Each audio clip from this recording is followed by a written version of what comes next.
Okay, so this was literally all for nothing. Can you talk about why you hated Hush so much? Honestly, one of my favorite horror movies in the past decade. Can you explain why Hush was one of your favorite horror movies in the past decade, then?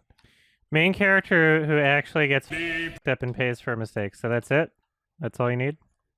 Sorry, I'm not trying to shit on you. I'm just like, it was one of the most infuriating movies ever. Damn it, my projector just fucking... I'm really interested in like what makes people like that movie because I don't understand. I don't understand the difference between that movie, which is like really well received, and then just flavor of the week horror movies that come out that aren't well received. Extremely high level of sustained, genuine intensity. There was no intensity throughout the entire film for me. She was the stupidest character of all time ever. And so was he. Both of those characters are just like the biggest fucking idiots on the entire planet. And then that fake out where he kills her and then she just imagined it and it like goes and it's like, oh, it didn't happen, and then they do the like Neil Breen effect where like they where the characters disappear from the background. Like, come on, that's so unforgivable. That fucking fake out was like the worst I've ever seen. That was so bad. Fuck. She stabs him with the back of a hammer through his sleeve. In one hit, like near the beginning of the movie, and it sticks in him. He's like, oh, like she's got super fucking strength, but then later she can't figure out how to. She's like, oh, I'm so weak, I can't reload the crossbow, and that's her conflict.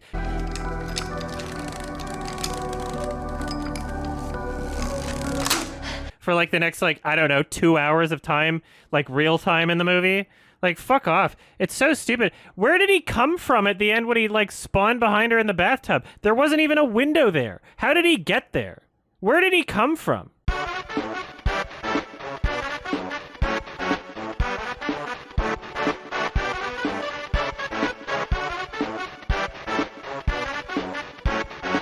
The entire movie was, like, absolutely infuriating. Like... There's a billion things she could have done. Like, for a person who's deaf, she's never once thought about anything ever in her life about being deaf. Ever. Right? She easily could have just, like, put noise on, you know, blast something, then he would be at a disadvantage like he could have been. He has a hammer from, like, the first interaction they have. He has a hammer for the rest of the movie. What is she surrounded by? Fucking windows. Right? He never once, like, breaks the window with a hammer. Not once does he break he has a hammer. I can get you anytime I want. But I'm not going to. Not until it's time.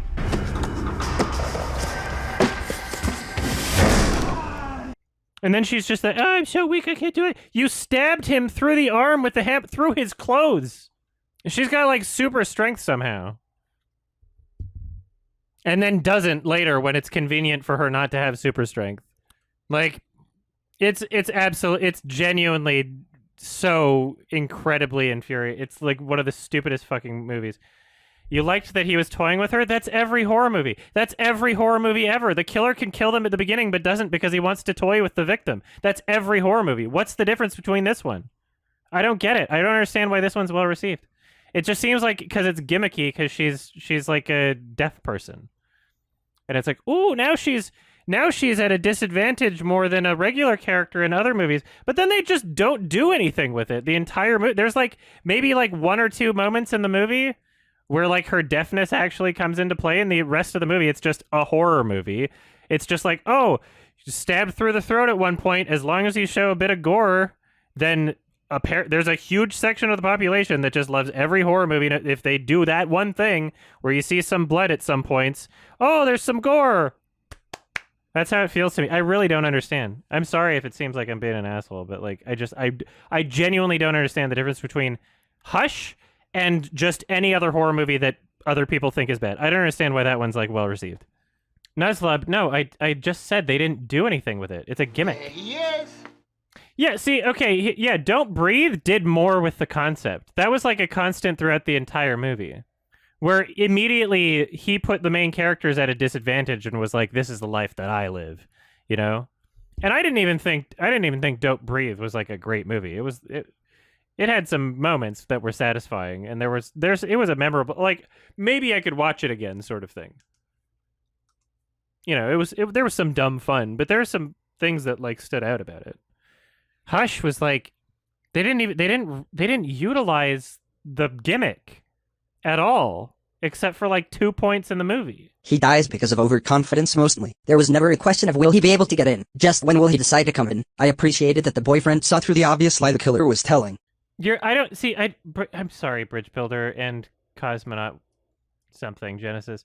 I'm sorry, both of you, but like you're not describing things that are unique to this film. Like you're just describing every horror movie, and I that's why I'm confused.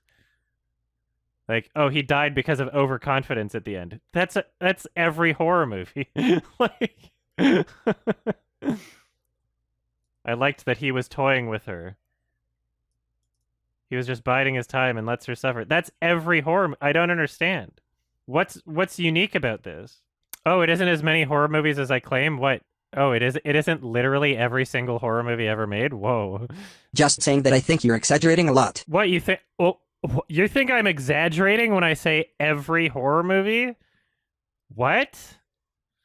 That's an exaggeration? Crazy. More than just exaggerating. Not enough horror films to make the argument true.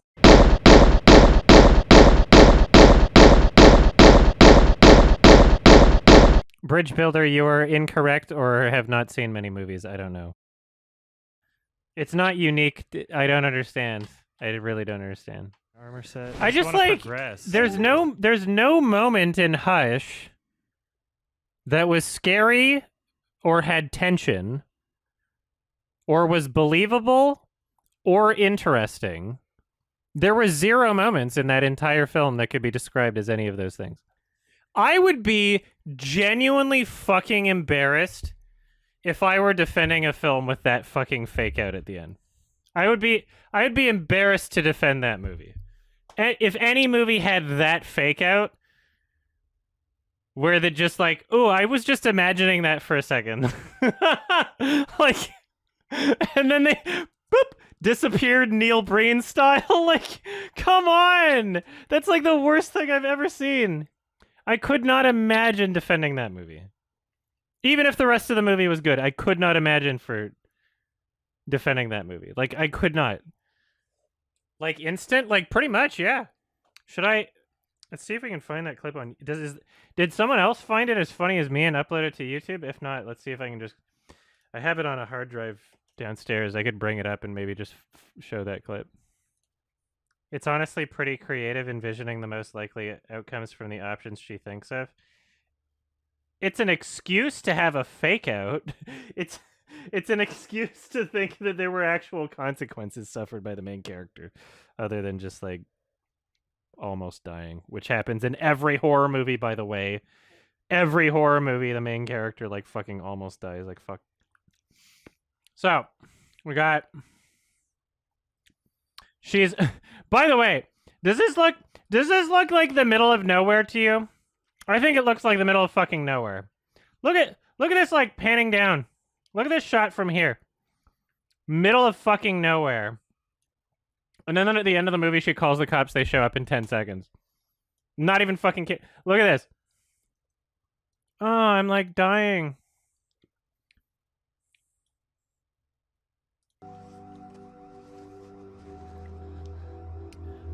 I'll do this to avoid the copyright.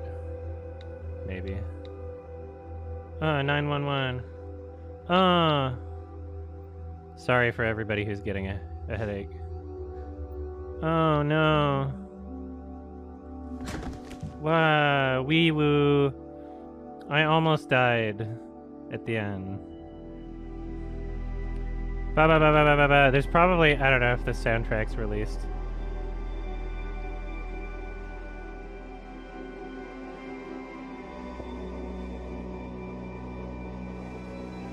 Wee woo. Oh yeah, the fucking. Oh my god, they're showing like all the rest of the bodies at the end, just like look how much of a journey this was.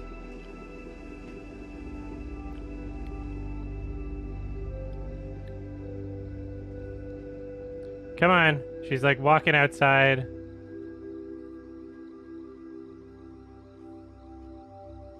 Sorry, everyone. When you show a clip for this long, you gotta get creative. Yeah, my belly feels great. Sounds like a cheap version of the score. I don't think they for sound Blade similar. Runner Also, this came from 2049. before Blade Runner. Yeah, alright. This came before Blade Runner, but I don't think they sound similar. Oh, the cat!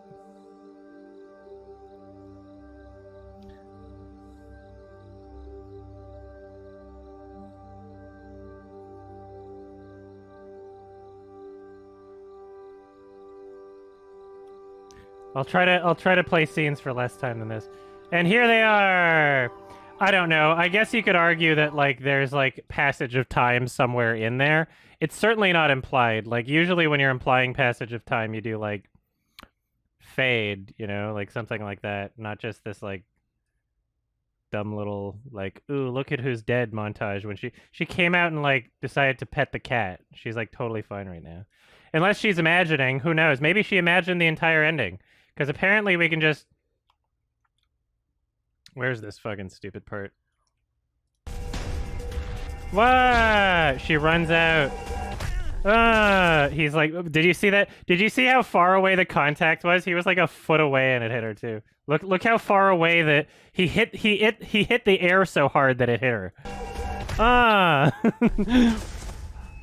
Like, okay. Also, like, yeah. But also, like, she's not sitting up right now. Like, I don't know. Just like the way that these practical shots are, where he's like, he should be aiming lower, you know? If we're supposed to believe that he's actually hitting her head right now, but he's just hitting, like, it's a downward, camera's down, looking up, he's hitting, like, just barely below the frame.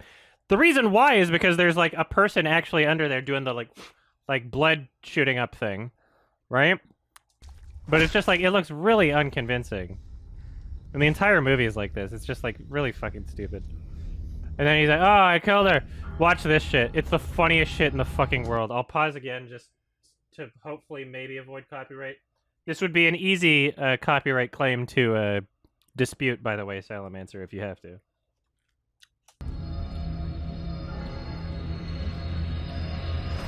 Oh. Why would she imagine her doing that in her imagination also? Can't run. Can't run. Oh, I'm actually inside the house still. They disappeared Neil Breen style.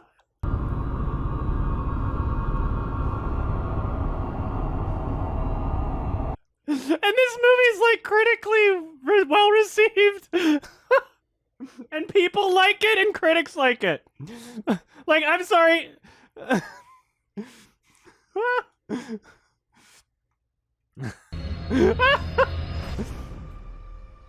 can't run. Lots of tension in this scene. Boop. It was like I genuinely almost shut it off at that moment. I was like, I got up in my chair and I like hovered over the remote. I was like, this is like the worst.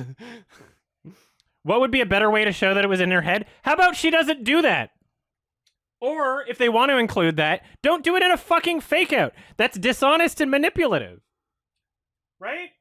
If the most consequential moment of your film is something that didn't happen, don't present it in a way as though the film is trying to make you believe that it happens first and then goes, oh no, the movie wouldn't do that because we're fucking cowards. Right? That's fucking bullshit. I'm sorry. That's bullshit. It Comes at Night is full of fake outs. All right, let's repeat what I just said 10 seconds ago when I said, if the most consequential moment of your film didn't happen, It Comes at Night, spoiler alert, none of those fake outs were the most consequential moments of the film. The film is much darker than the scenes that didn't happen. The things that do happen are much more consequential than the things that didn't happen, okay? And also, not only is there a fucking virus that's turning this character's dreams into fever dream nightmares where he's experiencing those things and it comes at night. Not only does that happen. Ah, fuck. What was the second thing I'm going to say? I'm just so mad right now. It happens several times in the film. This is just near the end of the film. This is the first time this happens, and we're like almost 3/4 through the movie. This is the first time this happens in Hush. Pretty sure like the opening scene or some shit in It Comes at Night was one of those. So it's not like it's just this wild, crazy, we only did this so that we could pretend to have consequences sort of thing. Anyway, that right there. I shouldn't have to show you any more of this film, honestly. That right there is a nail in the coffin as to the quality of this film. Like, I don't know what else to say. Oh yeah, he puts his mask on first and then takes it off after. That's kind of funny. Yeah, he's just like trolling her the entire time. Just like The Strangers, just like, any horror movie. Slashes the tires, she's all alone. Middle of nowhere. Writes a message to him. And then he finds out she can read lips, which is really funny. Because there's this conflict between the director wanting to make this guy, sans mask now, wanting to make this guy appear intimidating, to make him look like he's a fucking bar-tart or something, like he's high on Xanax, I don't know. Like he's like, oh, I'm out of it. Like you want it. The director Mike Flanagan clearly wanted to communicate this, like just act like you're dazed out or something, like you're disconnected from the consequences, right? Which is fine on its own, but in a movie and a scene specifically where the character is discovering that she can read lips, you maybe shouldn't direct your actor to say lines like, "Oh, can you deal? Like, look at my mouth right now." So he's like talking like this. He's like talking like this the whole way. He's like not even. He's like doing mime shit, right? Basically. Whereas, like, correct me if I'm wrong, but pretty sure deaf people who can read lips when people are actually enunciating what they're saying like this, and it's a lot easier for them to understand. Whereas, like, you're gonna talk like this, it's probably not. You're probably not gonna find a lot of deaf people that can understand that shit, right? You ever watched Lion King 1.5? Yeah, when I was very young. Can you? Yeah, she understands. You've seen it now, haven't you? Like, his mouth's open the entire... He never closes his mouth.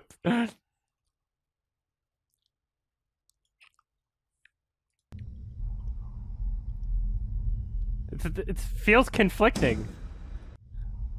There he is. Mike Flanagan is a disingenuous dance motherfucker. Dance, motherfucker. She's the director's wife? Oh, cool. Is that true? I'm not gonna look it up. It doesn't really matter. Ugh. It's hard to skip to the right spot. Anyway, you get what I'm saying. I don't know if I need to show that exact line. You read my lips? Okay, that one is a little bit better. Anyway. So he just he stands outside the house, and like at every moment in the film, like she could easily just leave out like one of the other doors. Like she'll just watch him as he goes over to the car and like slashes the tires one by one. He's clearly preoccupied for like a good amount of time. She could just fucking leave. She doesn't do that. And there's like so many opportunities throughout the film where she could just dip and he wouldn't even know that she's gone. She could like climb on the roof and just chill there until like the morning or something. Like, I don't know. Like there's so many things she could do that she doesn't. she never like she doesn't grab a knife from the kitchen until like the very end of the movie. It's like, holy fuck. Like you should have like get something to defend yourself. She gets the hammer once at the beginning. The first interaction that they have that's like physical.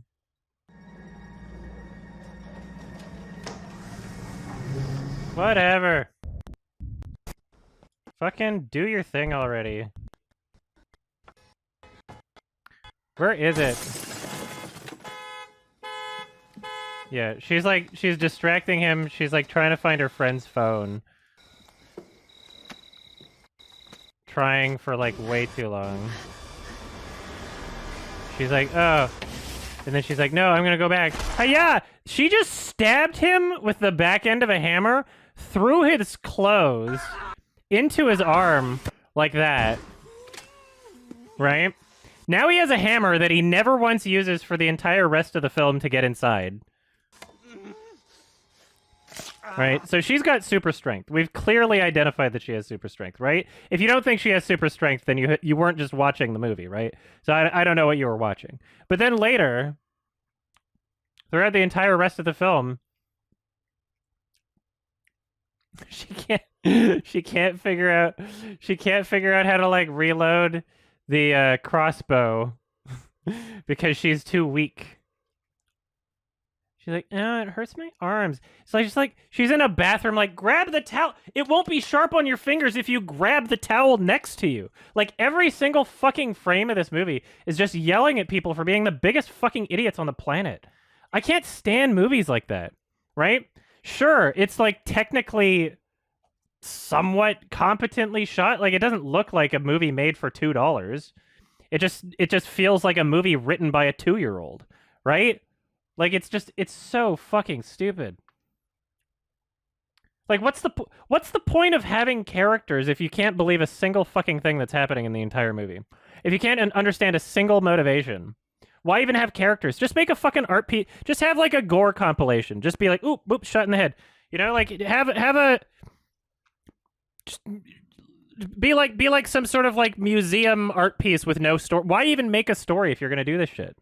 What's the point of having a story? And then people watch this and they go like, ooh, I like the part where he got stabbed in the neck. And then you try to like make these criticisms. It's like, why is it that in like all of these different horror movies, the characters act like literally no one ever would ever existing in reality, possibly, you know, like, and then they go like, oh, not everybody has the same reaction. It's like, okay, true. But like, it's just a wild coincidence. It's just a wild coincidence that 99% of horror movies have characters acting in the exact same way then? That you have, like, this homogenization of like, is that the right word? I don't know. That you have this, like, consistency of how characters act in horror movies, but it's always the opposite of what anybody normal would do, ever? Ever?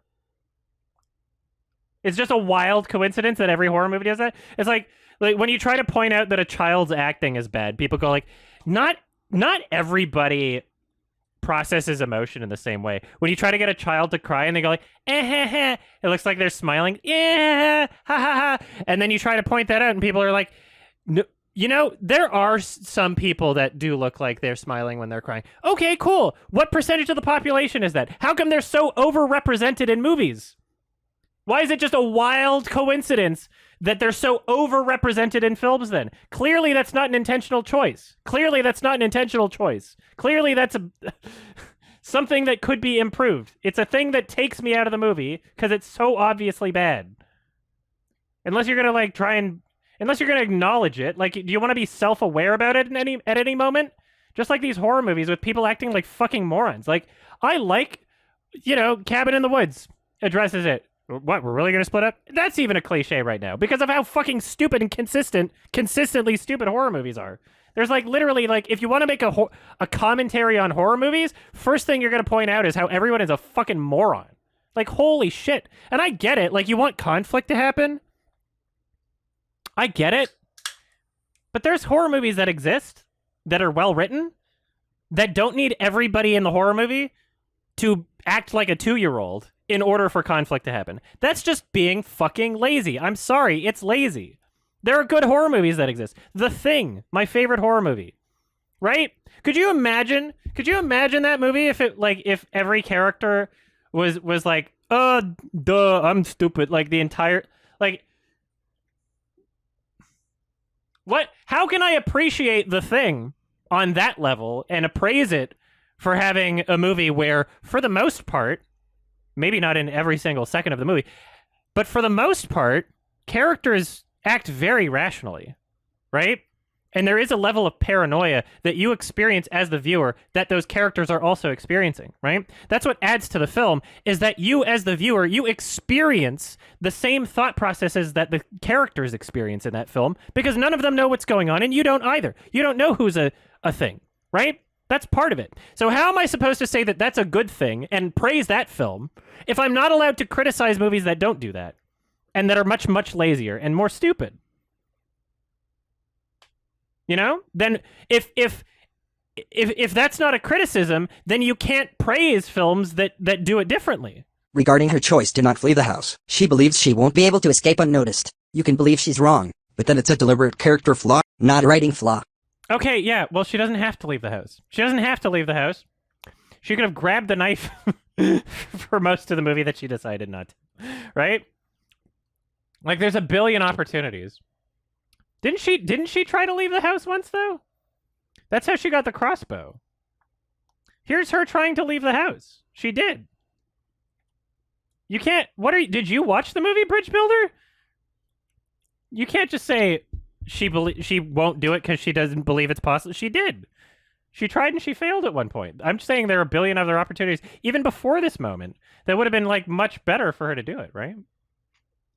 Every time she uses a distraction, like the car alarm, or that, like, thing she threw into the forest that was, like... She hid under the house and decided it wasn't worth the risk. Didn't she go running and he shot at her with a crossbow? Didn't she literally do that? Are you just trying to... Look at this. What happens here, then? Why are you trying to, like, rewrite the movie to suit what you're trying to say? Like, I might be wrong. I don't know. I just watched it once. Apparently it's your favorite movie, then. Sorry. I'm just like... Copyright claim. Copyright claim. Yeah, sorry. I'm being mean. I get really worked up over these kinds of movies. I apologize. Don't take anything I say personally, please. You are valid. I don't understand her fucking deal.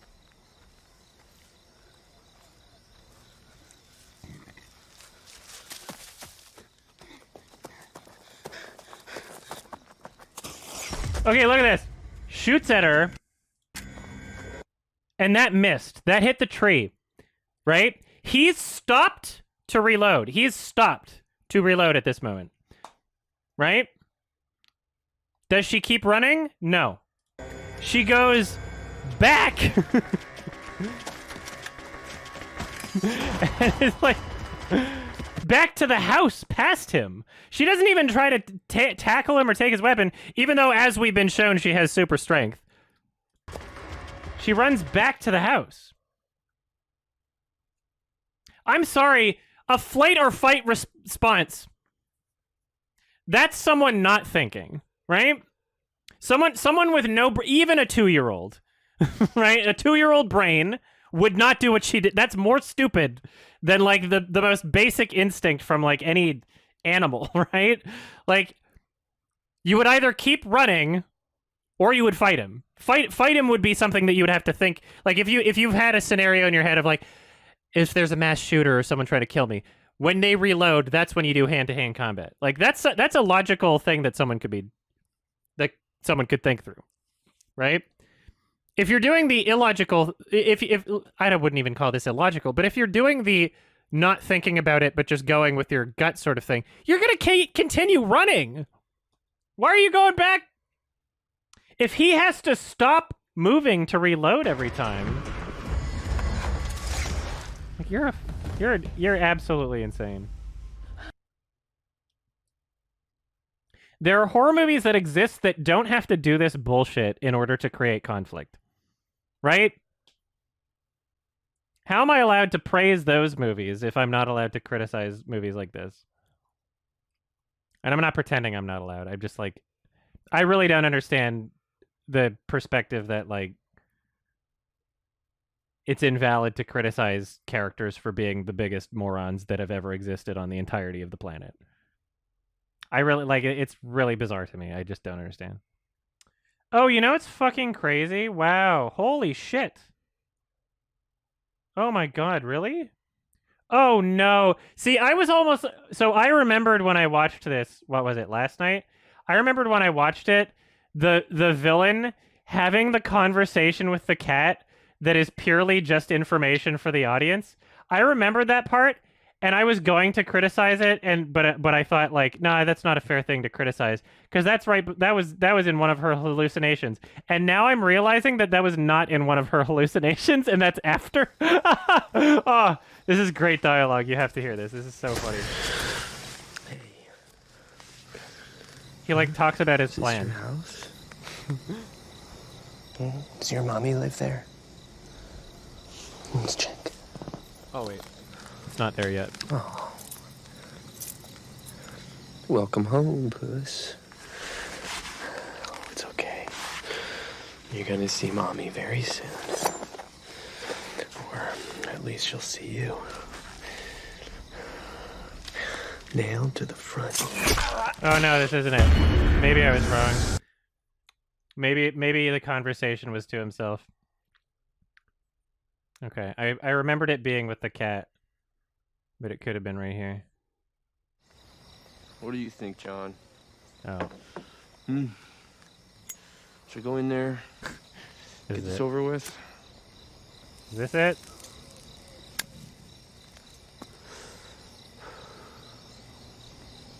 Yeah, you're probably right. Should wait a little while longer. Till she's lost some more blood. I don't want to attempt a shot. In case her aim's any better than her judgment. Yeah, okay, it was right before the cat.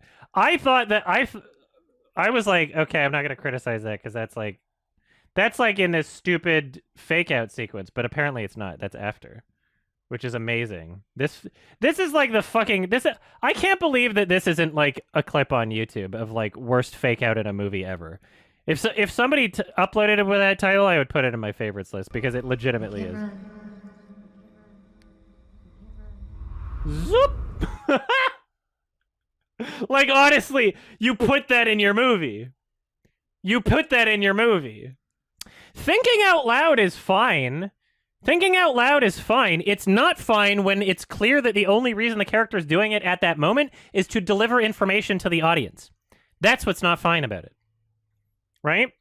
If you want to give us some like insight to the character or something, you know? Not just like here's his motivation right now. Here's why he's not going in there is because he knows that she's injured and is consciously thinking he will wait until morning because she will die of blood loss. And he is not doing this right now because he thinks that her aim might be okay if he did it now, but he's waiting until like that's such a bullshit way of doing it. And you'd also I don't even know if you really need that information right there because he was hanging out outside the entire rest of the movie. Like, why do they all of a sudden need to explain why he's not going in there to kill her at this moment when the entire previous hour has been him doing that? Right? Why do they need to explain that if they didn't the entire previous hour? She wasn't bleeding out the entire previous hour. He was just, I'm doing a little trolling. That was it. So why do they need to explain it now? It's just so fucking stupid. So bullshitty. Awful, awful movie. Insanely frustrating. I don't understand horror fans. I really don't. There's horror movies I love, but I don't love a movie because it's a horror movie, which apparently a lot of people do. And I just don't understand those people. And I apologize if I've been very mean today. I'm not trying to be. I'm very passionate about the movies that I talk about. Obviously, obviously this film struck kind of a chord with me. So please don't take it personally. This is just... He's confident she would miss from a distance. He's from the house. Not confident if it's a point blank shot inside. Yes, he said that. He did say that. I'm criticizing the fact that he said that out loud for the audience, right? And I'm also criticizing that like it doesn't matter because you don't need that excuse when he was outside the entire rest of the movie. Why would you like what issue are you addressing at that moment by creating that excuse that apparently can only be delivered to the audience by the killer talking to himself, right? If it was fine for him to just be doing a little trolling for the previous hour of the film, then why is that not okay at this moment? I don't know. Mike Flanagan, in my opinion, has never directed a good movie. Same with Adam Wingard. Everybody thinks that they've directed a couple good movies at least. Although I haven't seen every Mike Flanagan film, I've seen every Adam Wingard film. So maybe I'm wrong with Flanagan. She's only recently obtained the crossbow. Cool! What I'm saying is that previously in the movie, she didn't have that, and he was outside anyway. So why does there need to be an excuse? I'm sorry. I'm losing my mind. It doesn't matter. It doesn't matter. Like, it literally doesn't matter because they didn't care about that for the previous part of the movie.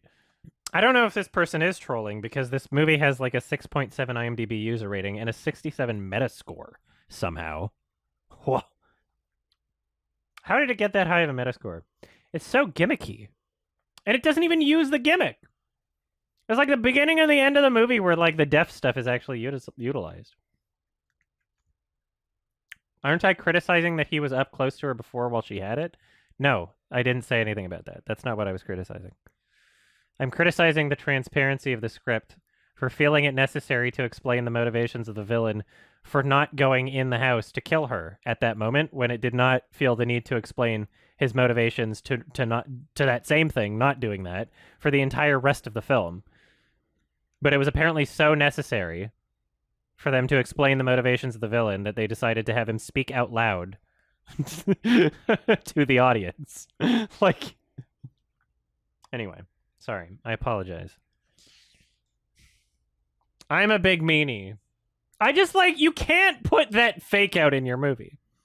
You can't have a horror movie where the main character dies 3/4 through the movie and you go, no, she was just thinking about it. Like, and that's the first instance ever of them introducing the vivid imagination she has. Like, yeah, they briefly mentioned at the beginning of the movie, she's like, I like to, the way I write stories is I think of different possibilities for where the character goes. Like, choose your own adventure and I imagine it. And they said that obviously to justify that later. But not once did they communicate that like she's actually fucking like, what's the word? Where you imagine things that aren't there? Schizophrenic. No point until that exact moment where they did the fake out did they imply that she's schizophrenic. Like, yeah. The stairs. Okay, that's the first thing you've said about the movie where I'm like, okay, I understand that. You appreciate that she hears her mother's voice when she thinks that's a wholesome character detail. That's cool. Yeah. That's not a bad thing about the movie. Thank you so much for taking the time to discuss the film. I hope I didn't set your editing back too much. Yeah, no worries. I just, at the end of this highlight, I'm looking at your comment, Bridge Builder, and I thank you for participating in the discussion as well. So just heads up to the YouTube chat. Don't get mad on Bridge Builder's behalf if Bridge Builder is not mad. Thank you. Section is up. Hey guys, thanks for watching as always. Special thanks to Wholesome 100 Big Chunkus Lemonade Warrior, Big Weld from Robots the Animated Movie, Serazer, Dwyer Tarantino, Jacob Arndt, Zachary Kane, Samjul, Chi.exe, Gothic Sith, Mandelbro, Kel Hunt, Wales, But the Doggo, Boards of Cinema, Kai Butcher, Gabriel Herrera, Splat, Hoofido, Ocean Machinery, and Malav Shah. It's October, so here's a preemptive Happy Halloween. Unless you're watching this on the 31st, in which case here's just a normal Happy Halloween. Bye!